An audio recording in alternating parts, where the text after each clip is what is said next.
तो भारत के खिलाफ रची गई ये बड़ी अंतर्राष्ट्रीय साजिश, और हम लगातार आपको जानकारी दे रहे हैं कि पोएटिक जस्टिस फाउंडेशन ने भारत में हिंसा की टाइमलाइन कैसे तैयार की। अब देश ये जानना चाहता है कि खालिस्तानी टूलकिट पर एक्शन कब होगा। जी न्यूज के इस खुलासे के बाद दिल्ली पुलिस ने कहा है कि पोएटिक जस्टिस फाउंडेशन खालिस्तानी समर्थक है। ऐसे में देश के सामने अब कई सवाल हैं जिनका जवाब मिलना जरूरी है। तो आज के जो 5 बड़े सवाल हमारी बहस के रहने वाले हैं, आइए बता दें आपको पोएटिक जस्टिस फाउंडेशन के बारे में जो हमने खुलासा किया है। अब सवाल ये कि पोएटिक जस्टिस फाउंडेशन की डिजिटल साजिश के कितने चेहरे हैं? खालिस्तानी टूलकिट पर कब होगा एक्शन, कब होगी कार्रवाई? कनाडा में बैठकर दिल्ली में हिंसा फैलाने वाले आखिरकार कौन है? कब वो बेनकाब होंगे? दिल्ली हिंसा की ग्लोबल साजिश के कितने मोहरे हैं? देश विरोधी ताकतों ने आंदोलन को क्या हाईजैक कर लिया है? तो जी न्यूज ने आपको पोएटिक जस्टिस फाउंडेशन की डिजिटल साजिश की खबर दिखाई और उस पर दिल्ली पुलिस ने भी खुलासा किया है। सवाल है कि इस साजिश के अब कितने चेहरे हैं, कितने मोहरे हैं? इन सवालों पर आज हम चर्चा करेंगे, लेकिन सबसे पहले ये रिपोर्ट देखिए।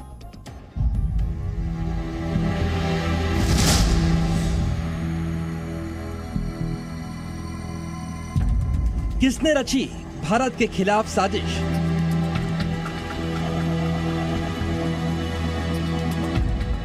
किसका डॉक्यूमेंट ग्रेटा ने किया ट्वीट?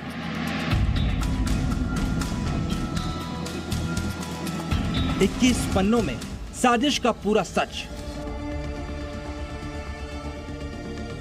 ग्रेटा थनबर्ग के जिस ट्वीट से भारत के खिलाफ इंटरनेशनल साजिश का सच सामने था, उसी ट्वीट के साथ ग्रेटा ने सोशल मीडिया पर एक लिंक शेयर किया है।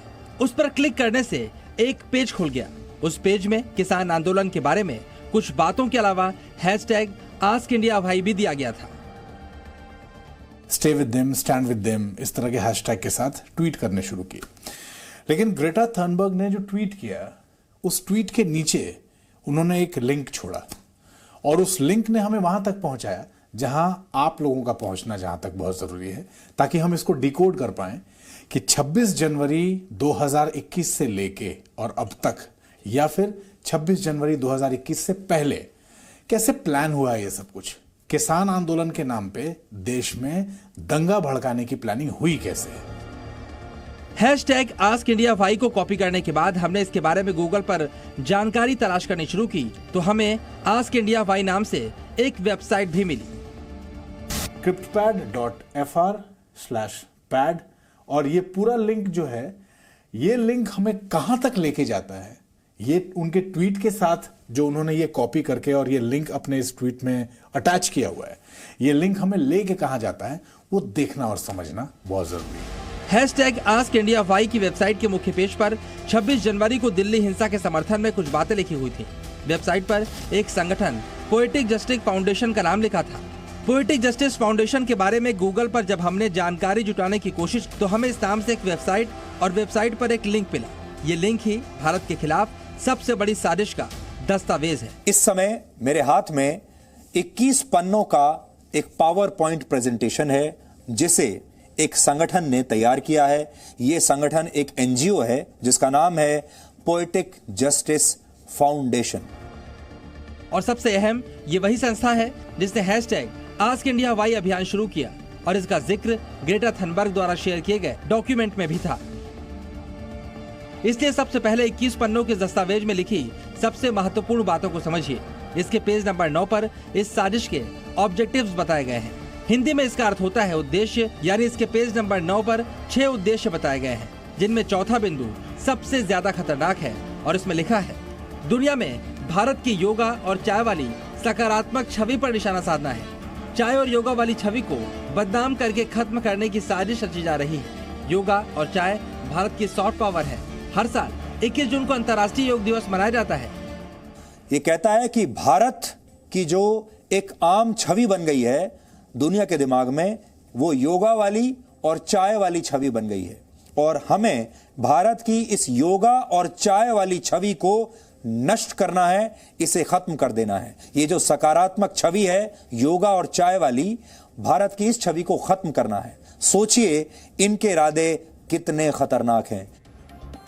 और आइए अब चर्चा की शुरुआत करें और आज की चर्चा में जो मेहमान हमारे साथ शामिल हैं उनका परिचय आपसे करा दूं। बीजेपी के प्रवक्ता अपराजिता सारंगी इस वक्त हमारे साथ जुड़ी हुई हैं। संजीव कौशिक हमारे साथ हैं, राजनीतिक विश्लेषक, कांग्रेस की विचारधारा के समर्थक। लेफ्ट के नेता सुनील चोपड़ा आज की चर्चा में हमारे साथ शिरकत कर रहे हैं और दिल्ली पुलिस के पूर्व एसीपी वेद भूषण जी भी इस वक्त हमारे साथ जुड़ गए हैं। मेरा पहला सवाल संजीव कौशिक आपसे है। 26 जनवरी को जो हिंसा हुई उसकी प्लानिंग तो 3 जनवरी को ही हो गई थी। पूरी पटकथा, पूरी स्क्रिप्टिंग हो गई थी, सब कुछ सुनियोजित। अंतर्राष्ट्रीय साजिश भारत को बदनाम करने की, और जो विपक्षी दल है, बहुत ही दुर्भाग्य की बात है कि वो इस साजिश का समर्थन कर रहे हैं। क्या मैं आपके बातों का मतलब ये समझूं कि जो 26 जनवरी की रैली हो रही थी उसकी अगुवाई ग्रेटा थनबर्ग के उस ट्वीट से हो रही थी या फिर उनके साजिशों के द्वारा हो रही थी? मैं समझता हूं कि ये जाती होगी और इस तरह से विचार बना लेना ठीक है। सरकार के पास एक मुद्दा मिला है और सरकार इसको आगे खींचने का प्रयास कर रही है, लेकिन मैं समझता हूं कि किसानों के नेताओं का स्टेटमेंट बहुत जरूरी है।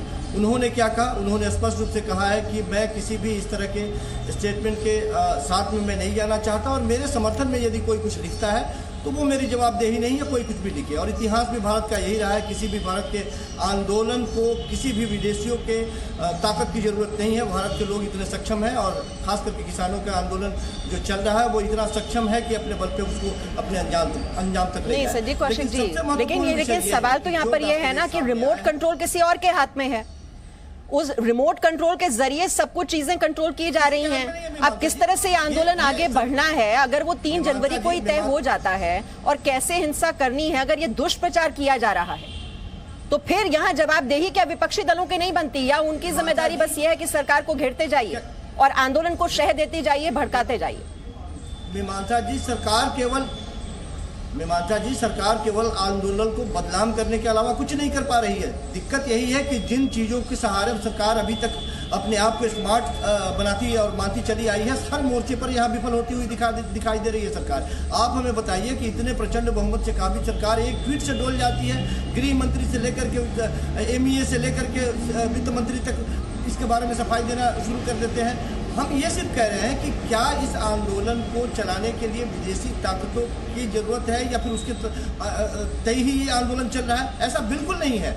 या बार बार मैं कह रहा हूँ कि ये आंदोलनकारी जो है जितने सक्षम है कि अपने आंदोलन को अपने अंजाम तक पहुंचाए। सरकार इस बारे में क्यों नहीं बात कर रही है? और जो छवि खराब हो रही है हिंदुस्तान की, उसके लिए जिम्मेवार कौन है? आप हमें बताइए कि भारत के इतिहास में इतना लंबा कोई आंदोलन चला हो किसानों का और उसमें ठीक है, जवाब ले लेती हूं, दीवारों से उसको चुनवा देने का प्रयास किया गया, घेर देने का प्रयास किया गया हो। ये सरकार का ओवर रिएक्शन है और इस आंदोलन को दबाने की कोशिश हो रही है।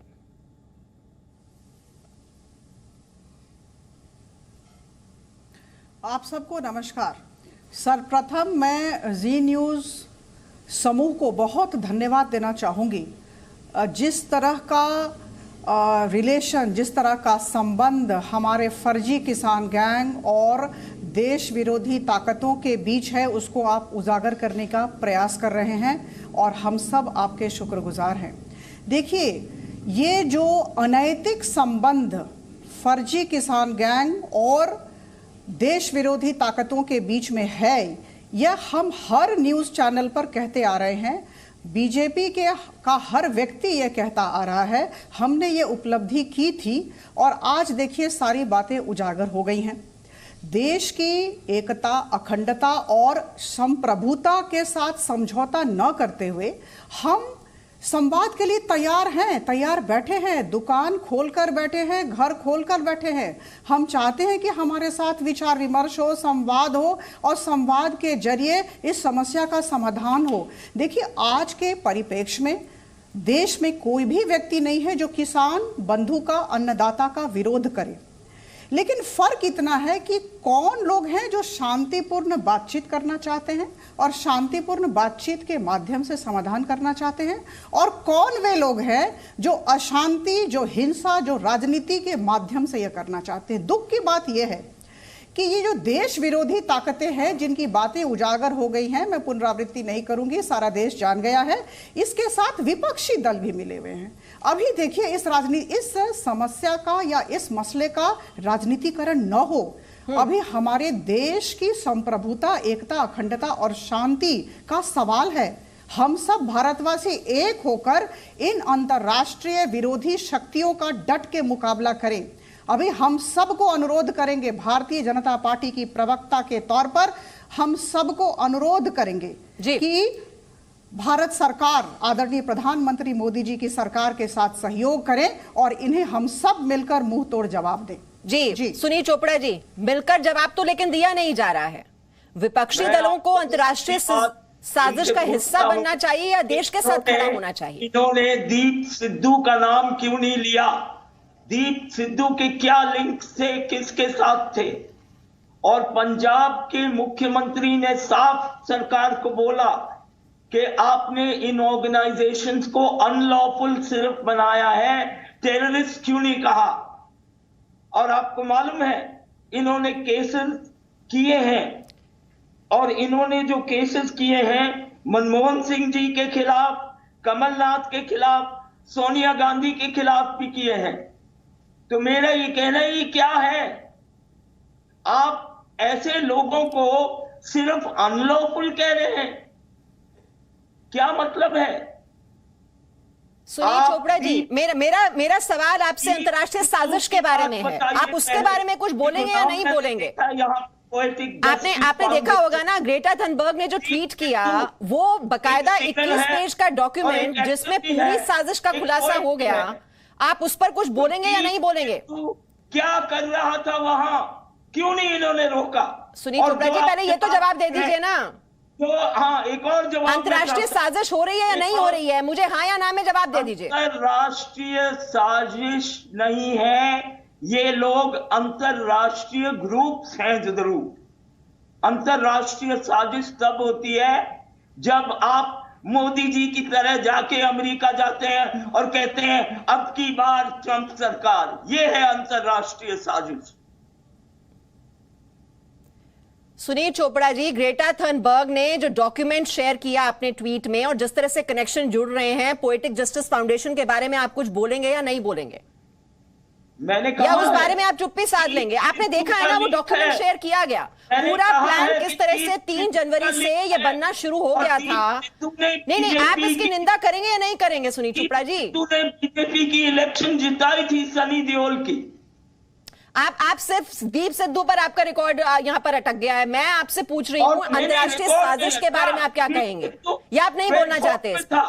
और जो लड़के ने झंडा लगाया है उसको अमृतसर फोन करके बुलाया गया। वो तो जांच हो रही है, दर्ज हो रहे हैं मामले सुनील चोपड़ा जी, लेकिन जिस विषय पर आज हम बात कर रहे हैं आप उस पर कुछ बोलने के लिए तैयार नहीं है। बात नहीं है। ठीक है, मैं दूसरे पैनल, मेरे को वेद भूषण जी के पास जाना पड़ेगा। मैं आपके पास लौट कर आ रही हूँ। वेद भूषण जी, अब ये खालिस्तानी टूल किट का जब खुलासा हो गया है, अब हर कोई ये सवाल पूछ रहा है, जब ये साजिश रची जा रही है, दुष्प्रचार किया जा रहा है, सोशल मीडिया का सहारा लिया जा रहा है, एक्शन कब और कैसे लिया जाएगा? वेद भूषण जी, दीप सिद्धू का केस है मीमांसा डे 1 से। यदि आप सारे किसान आंदोलन को देखेंगे, यूनाइटेड किंगडम के जो सेनेटर्स हैं जिस तरह से इस मामले में बढ़ चढ़कर हिस्सा ले रहे हैं, कनाडा से जो फंडिंग आ रही है जिस बारे में एनआईए ने नोटिस जारी किए किसान नेताओं को, अब नवरीत नाम के एक ऑस्ट्रेलियन लड़के की अपनी ट्रैक्टर से खुद डेथ हो गई। ये तमाम इंडिकेशंस और क्या बताते हैं। पाकिस्तान से 308 ट्विटर हैंडल 26 जनवरी से पहले दिल्ली पुलिस ने डिटेक्ट किए। अभी ग्रेटा और रेहाना और मिया, इनके जो ट्वीट्स हैं, एक एक ट्वीट के करने के लिए ग्रेटा 3.5 करोड़ रुपए लेती हैं। इस सारे मामले की फंडिंग कौन कर रहा था, इस बारे में एफआईआर दर्ज है। अभी दीप सिद्धू के बारे में आपके प्रवक्ता बोल रहे थे, आपके एंकर साथ जो बैठे हुए थे गेस्ट बोल रहे थे, दीप सिद्धू वांटेड है। दीप सिद्धू के खिलाफ 1 लाख रुपए की धनराशि रिवार्ड के रूप में डिक्लेयर की गई है। अब तमाम परतों का धीरे धीरे खुलासा हो रहा है। अब सारी जानकारियां पब्लिक डोमेन में आ रही है। जिस तरह से अंतर्राष्ट्रीय लेवल पर ये इसको प्रमोट किया जा रहा था, कौन फंडिंग कर रहा था, 1.5 करोड़ रुपए की टेंट कौन दे रहा था? क्या नवरीत नाम का आदमी जो जिसके लिए हमारी एक बहुत बड़ी विपक्ष की एक लीडर वहां पर गई थी। वेदभूषण जी, मेरा आपसे सवाल है कि देखिए एफआईआर तो दर्ज हो गई जब इस साजिश का खुलासा हो गया वेदभूषण जी, लेकिन अब आगे कैसे बढ़ा जाएगा? ग्रेटा थनबर्ग का ट्वीट है, वो डॉक्यूमेंट किस तरह से शेयर किया गया है एफआईआर में, लेकिन किसी का नाम नहीं है। तो कैसे, जब सोशल मीडिया का सहारा लिया जाता है इस प्रकार के दुष्प्रचार के लिए, तो क्या एक्शन लेना मुश्किल हो जाता है? मेरा सवाल ये है। कि ये लोग सिर्फ कांग्रेस को मुश्किल अटैक नहीं है। करेंगे। वो कहते हैं ना, संभल के रहना अपने घर में छिपे हुए गद्दारों से। ये इसकी इन्वेस्टिगेशन अभी शुरू हुई है, इसमें सेडिशन के चार्ज हैं, क्रिमिनल कॉन्स्पिरेसी के चार्ज हैं। इन तमाम चीजों को प्रूव करने के लिए एविडेंस की जरूरत है, क्योंकि पुलिस की जवाबदेही अदालत के प्रति है, कोर्ट के प्रति है। कोर्ट में बियॉन्ड डाउट पुलिस को साबित करना है कि ग्रेटा थंडरबर्ग या मिया या जो भी लोग इसके अंदर जो इंडिया से भी शामिल हैं, उन सब की धीरे धीरे परतें खुलेगी। कौन लोग फंडिंग कर रहा था, किस तरह से सारे 26 जनवरी को किस तरह से हिंसा कराई गई, दीप सिद्धू या और जो साथी जो वांटेड हैं आज दिल्ली पुलिस के लिए, किस तरह से लाल किले पहुंचे, किस तरह जो किसान आंदोलन के नाम पर 37 जो कंडीशन लगाई गई थी उनको वायलेट किया गया। ठीक है, मैं एक क्लोजिंग कमेंट यहाँ पर अपराजिता जी, लड़के की डेथ हुई जो है, बात यहाँ पर वेदभूषण जी कह रहे हैं, इसमें आप ऐड करते हुए बता दें कि कैसे एक्शन लिया जाएगा, क्योंकि जब साजिश का खुलासा हो गया, बार बार कहा जा रहा है खालिस्तानी लिंक हैं, लेकिन कब हम यहां तक पहुंचेंगे इनके गिरेबां पर?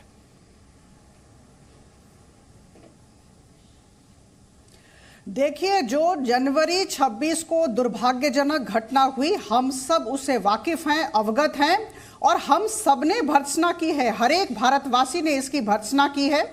और मैं कह दूं कि इस बार अभी और आगामी दिनों में भारत सरकार, केंद्र सरकार आदरणीय प्रधानमंत्री जी के बलिष्ठ नेतृत्व में पूरी घटनाओं पर बारीकी से नजर रख रही है। और मैं बता दूं कि कल भी इन्होंने कहा है कि ट्रैक्टर रैली करेंगे। अब ये सारी चीजों को हम प्रश्न चिन्ह के साथ देख रहे हैं। अंतर्राष्ट्रीय साजिश जो देश की शांतिपूर्ण छवि को नष्ट करने के लिए हुई है, ये कोई छोटी बात नहीं है। अभी हम चाहते हैं कि सारे विपक्षी दल अपनी जो राजनीतिक जमीन खो चुके हैं और वो बीजेपी पर प्रहार कर रहे हैं, ये सब बातें भूलकर सरकार के साथ खड़े रहें, प्रधानमंत्री जी के नेतृत्व को सपोर्ट करें, उनका सहयोग करें। और हम सब का काम है कि हम किसी को न छोड़ें। इन्वेस्टिगेशन जारी है।